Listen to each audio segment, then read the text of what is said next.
Students, నిన్న సరళ రేఖల్లో మనం థర్డ్ రోమంలో థర్డ్ ప్రాబ్లం వరకు కంప్లీట్ చేసుకుందాం. ఇంకో ప్రాబ్లం మిగిలి ఉంది. సో దానికన్నా ముందు ఎగ్జాంపుల్ ప్రాబ్లం ఒకటి చూద్దాం. చూడండి, ఉదాహరణ ప్రాబ్లం ఇది. చాలా ఇంపార్టెంట్ ప్రాబ్లం ఇది. రెండు బిందువులు ఇచ్చాడమ్మా. 81² 281 ఒక బిందువు, 82² 282 ఇంకో బిందువు ఇచ్చాడు. ఈ రెండు బిందువుల గుండా పోయే సరళ రేఖ సమీకరణాన్ని కనుక్కోండి అన్నాడు. సో మనం మీ అందరూ తెలుసు, ఎప్పుడైనా సరే రెండు బిందువులు ఇచ్చి ఆ రెండు బిందువుల యొక్క సరళరేఖ సమీకరణం అంటే బిందువు రూపం మనకు ఆల్రెడీ తెలుసు. అది y - y1 = y2 - y1 / x2 - x1 × x - x1.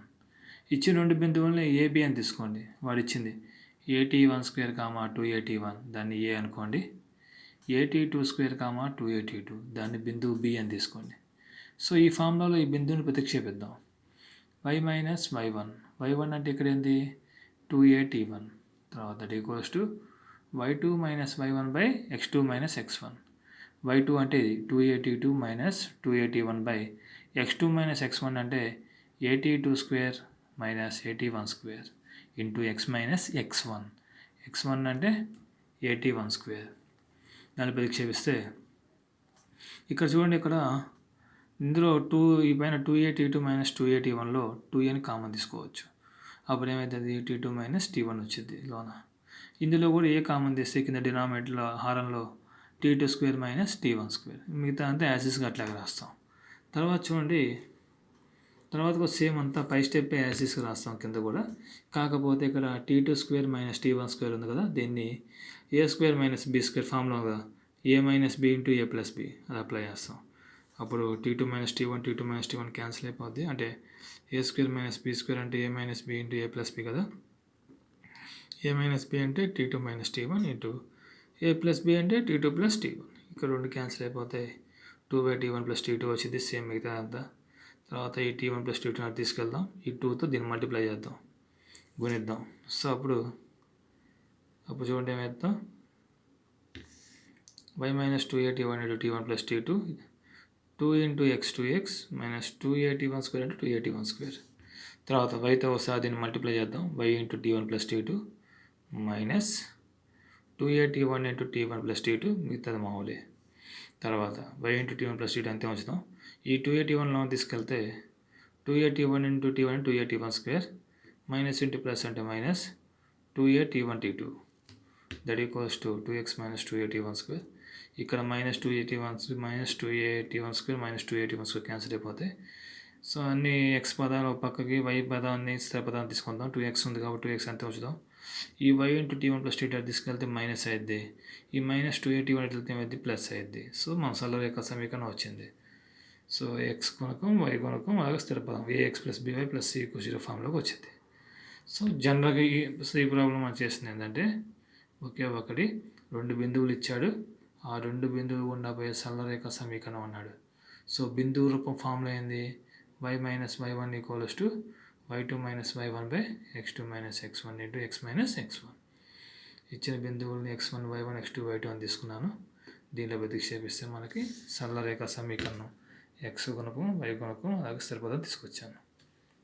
అలాగే ఇప్పుడు థర్డ్ రోమంలో లాస్ట్ ప్రాబ్లం మనం కంప్లీట్ చేస్తే ఆ అభ్యాసం వరకు మొత్తం కంప్లీట్ అయ్యిద్ది. సో ఆ లాస్ట్ ప్రాబ్లం ఒకసారి చూద్దాం. సో థర్డ్ రోమంలో ఆ ఫోర్త్ ప్రాబ్లం చూడండి.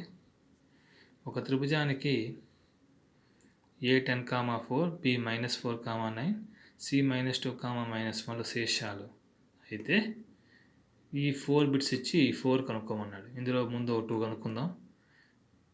ఫస్ట్ వచ్చేసి ఏబీ బార్ అంటే ఏబీ బార్ సమీకరణం. తర్వాత ఏ ద్వారా పోయే మధ్యగత రేఖ, తర్వాత బి ద్వారా పోయే ఉన్నతి, తర్వాత భుజం ఏబీ బార్కి లంబ సమద్విఖండన రేఖ సమీకరణాలు కనుక్కుంటున్నాడు. ఫస్ట్ 2 బిట్స్ చూద్దాం. మీ అందరు తెలుసు, ఏబీ బార్ సమీకరణం అంటే ముందు వాడు ఇచ్చిన బిందువులను తీసుకుందాం. ఏబీ బార్ సమీకరణం అంటే ఆల్రెడీ ఇందాక ప్రాబ్లంలో చేసాం మనం. రెండు బిందువులు గుండా పోయే సరళరేఖ సమీకరణం బిందువు రూపం y - y1 = y2 - y1 / x2 - x1 × x - x1. మనం కనుక్కోవాల్సింది ఏబీ బార్ సమీకరణం కాబట్టి దీని x1 y1 దీని x2 y2 అని తీసుకుందాం. y - y1 అంటే y - 4 that equals to y2 - y1 అంటే 9 - 4 by x2 - x1 అంటే -4 - 10 into x - 10. That implies y - 4 equals to 9 - 4 అంటే 5. -4 - 10 అంటే -14 వచ్చింది. అందుకే ఇక్కడ మైనస్ పెట్టేశాను. 14 ఇక్కడ రాశాను. -5/14 into x - 10. నెక్స్ట్ స్టెప్లో 14 ఇటు తీసుకొస్తే 14 into y అంటే 14y. 14 into 4 అంటే 56. తర్వాత ఈ -5 లోన తీసుకెళ్తే -5x minus into minus plus 5 into 10 అంటే 50. మనకు సరళరేఖ సమీకరణం కాబట్టి -5x తీసుకెళ్తే +5x అయింది +14y -56 ఇక్కడ ఉంది. ఈ +50 ఇటు వస్తే -50 అంటే -106. సో మనకి ఏబి సమీకరణం ఏంటంటే 5x + 14y -106 = 0. ఇక్కడ మెయిన్గా మనం అప్లై చేసింది ఫార్ములానే. ఏబి బార్ సమీకరణం అడిగాడు. అంటే ఏ కామా బీల గుండా పోయే సరళరేఖ సమీకరణం. అంటే 2 బిందువులు ఇచ్చి ఆ 2 బిందువులు గుండా పోయే సరళరేఖ సమీకరణం అన్నాడు. అంటే బిందువు రూపం y - y1 = y2 - y1/x2 - x1 into x - x1. So ఏబీలను x1 y1 x2 y2 అని తీసుకుంటే మనకి ప్రాబ్లం సాల్వ్ దీనిలో ప్రతిక్షేపిస్తే మనకి సరళరేఖ సమీకరణం వచ్చేసింది. అలాగే నెక్స్ట్ బిట్ చూద్దాం. ఏ ద్వారా పోయే మధ్యగత రేఖ. ఏ ద్వారా పోయే మధ్యగత రేఖ. సో ఏ ద్వారా పోయే మధ్యగత రేఖ అంటే క్వశ్చన్లో చూడండి. మధ్యగత రేఖ ఏ ద్వారా పోయే అంటే ఏం లేదు. ఏ అనే శీర్షం ఉంది కదా, ఈ శీర్షం నుండి పోయే ఒక రేఖ దాని యొక్క ఎదుటి భుజానికి మధ్య బిందువుని కానీ సూచిస్తూ ఉంటే ఆ రేఖను ఏమంటారంటే మధ్యగత రేఖ అంటారు. అంటే ఏ నుంచి ఒక రేఖాఖండానికి ఇస్తాం. ఎలా అంటే ఆ రేఖాఖండం అనేది దాని యొక్క ఎదుటి భుజం మధ్య బిందువుని స్పృశిస్తూ ఉంటే అప్పుడు ఆ రేఖని మొత్తాన్ని దాని యొక్క మధ్యగత రేఖ అంటాం. అంటే ఏ యొక్క మధ్యగత రేఖ అంటే ఏంటంటే ఏ గుండా పోతూ దాని యొక్క ఎదుటి భుజం యొక్క మధ్య బిందువుని స్పృశిస్తూ ఉండే రేఖని ఏమంటారంటే మధ్యగత రేఖ అంటారు. చూడండి, అదే ఇక్కడ రాశాను. ఏ ద్వారా పోయే మధ్యగత రేఖ ఎక్కడికి వెళ్ళిద్ది? దాని ఎదుటి భుజం అంటే బీసీ బారే కదా, బీసీ బార్ రేఖ యొక్క మధ్య బిందువు వద్ద స్పృశించిద్ది. అలా వెళ్తే నా రేఖను ఏ ద్వారా ఏ యొక్క మధ్యగత రేఖ అంటాం. ఏ యొక్క మధ్యగత రేఖ అంటే దాని యొక్క ఏ శీర్షం తీసుకున్నాం కదా, ఏ అనే శీర్షం యొక్క ఎదుటి భుజం యొక్క మధ్య బిందువును స్పృశిస్తూ గీసే రేఖాఖండాన్ని ఏమంటామంటే ఏ ద్వారా పోయే మధ్యగత రేఖ అంటాం. అంటే ఏ ద్వారా పోయే మధ్యగత రేఖ అంటే దాని యొక్క ఎదుటి భుజం మధ్య బిందువును స్పృశిస్తూ ఉండిద్ది. అంటే బీసీ బార్ యొక్క మధ్య బిందువు అంటే ఏంది? ఇక్కడ డి అని తీసుకున్నాం. మరి మధ్య బిందువు అంటే బీసీ బార్ మధ్య బిందువు కదా ఇది. అంటే ఫార్ములా ఏంది? x1 + x2/2 y1 + y2/2. x1 + x2/2 y1 + y2/2. ఇది x1 y1 ఇది x2 y2 అనుకుంటే x1 + x2 అంటే -4 - 2/2. y1 + y2 అంటే 9 - 1/2. అంటే ఎంత వస్తుంది? -3, 4. అంటే దాని యొక్క మధ్య బిందువు ఏమైంది? -3, 4. అంటే ఏ ఒక్క మధ్యగత రేఖ అంటే ఏంటంటే ఏడీ బార్ సమీకరణం. దీన్ని బట్టి మీకు అర్థమవుతుంది. ఏ యొక్క మధ్యగత రేఖ అంటే ఏడీ బార్ సమీకరణం. అదే ఇక్కడ రాశాను. ఏ ద్వారా పోయే మధ్యగత రేఖ అనగా ఏడీ బార్ సమీకరణం. అంటే ఏ అనే బిందువు, డి అనే బిందువు, ఈ 2 బిందువులు గుండా పోయే సరళరేఖ సమీకరణం. మరి మీ అందరికీ తెలుసు ఏ 2 బిందువులు ఇచ్చినప్పుడు సరళరేఖ సమీకరణం అంటే ఫార్ములా ఏంది? y - y1 = y2 - y1/x2 - x1 into x - x1. ఏ అంటే x1 y1, డి అంటే x2 y2. సో దాని దీనిలో ప్రతిక్షేపిస్తే y - y1 అంటే ఇక్కడ 4 ఉంది. That equals to y2 - y1 అంటే 4 - 4/x2 - x1 అంటే -3 - 10 ఇంటూ x - x1 అంటే 10. సో 4 - 4 అంటే ఎంత? 10. 4 - 4 అంటే 0 కదా. 0/anything is 0. 0 into anything is 0. అంటే y - 4 = ఎంత వస్తుంది? 0/-13 అంటే x - 10 వస్తుంది. 0 into anything is 0 కాబట్టి y - 4 = 0. అంటే దాని యొక్క సరళరేఖ సమీకరణం ఏమొస్తుంది? y - 4 = 0. ఇక్కడ మీకు వచ్చిన పదం ఏంటంటే కొత్త పదం మధ్యగత రేఖ.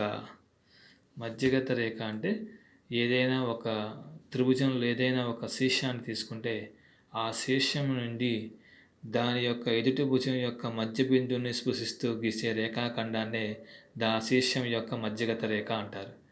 ఇక్కడ ఏ యొక్క మధ్యగత రేఖ అన్నాడు. ఏ ఒక మధ్యగత రేఖ అంటే ఏ అనే శీర్షం నుండి దాని యొక్క ఎదుటి భుజం అంటే బీసీ బార్ యొక్క మధ్య బిందువుని స్పృశిస్తూ గీసిన రేఖాఖండాన్నే ఏ యొక్క మధ్యగత రేఖ అంటాం. అంటే ఏ యొక్క మధ్యగత రేఖ అంటే ఏంది అక్కడ ఏడీ బార్. ఏడీ బార్ అంటే మనం కనుక్కోవాల్సింది ఇక్కడ ఏడీ బార్ సమీకరణం కనుక్కోవాలి. ఏ బిందువు తెలుసు 10,4. మరి డి మీకు తెలియదు కదా. ఈ డి అంటే ఏంది బీసీ యొక్క మధ్య బిందువు.